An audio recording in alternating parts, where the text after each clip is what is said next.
Franklin and Hellenius, because I'm not fighting for that kind of money. So that you end up sitting out for 18 months with no rounds and then get beat by Joseph Parker. Terence Crawford fights once a year. He's the best fighter in the sport. It's crazy.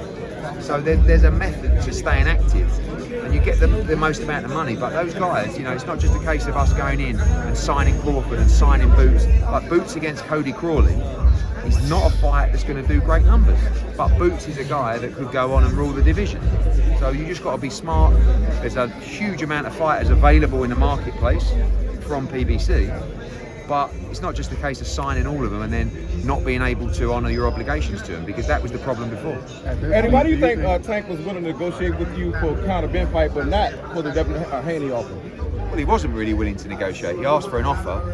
We gave him an offer which was $10 million plus upside on gate and pay-per-view. I think he would have made around $20 million for that fight, but he didn't want to discuss it.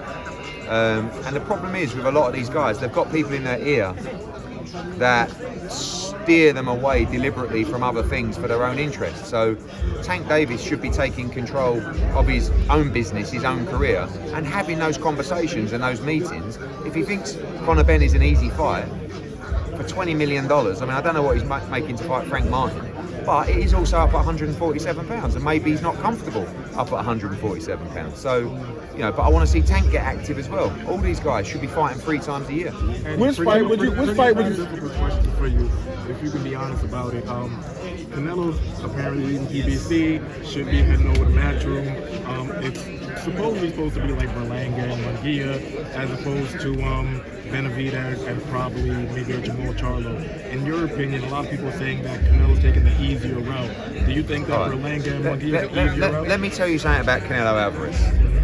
The most fearless fighter I've ever met. Trust me when I say Canelo Alvarez will fight anybody, right? He will fight Benavidez, he will fight Charlo, he will fight Munguia, he will fight Berlanga. What he wants is, he wants people that come to fight him. What he doesn't want people to do is to come to survive. He was really disappointed with the Charlo fight because Charlo never come to fight. He never came to try and win the fight.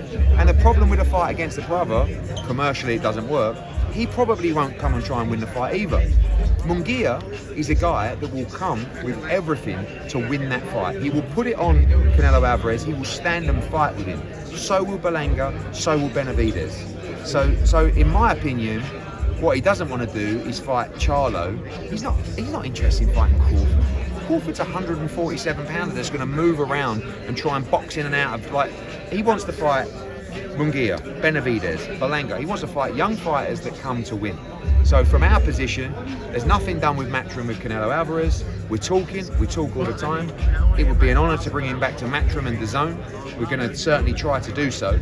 But at the moment, we're just talking. But for everybody that says, he's trying to avoid, look at his resume. He's never avoided anybody.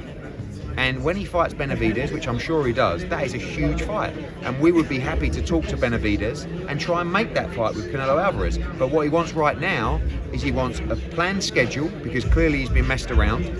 And he wants to get back to fighting and knowing he's fighting. Not doing one fight and then the goalposts move and then the opponents move.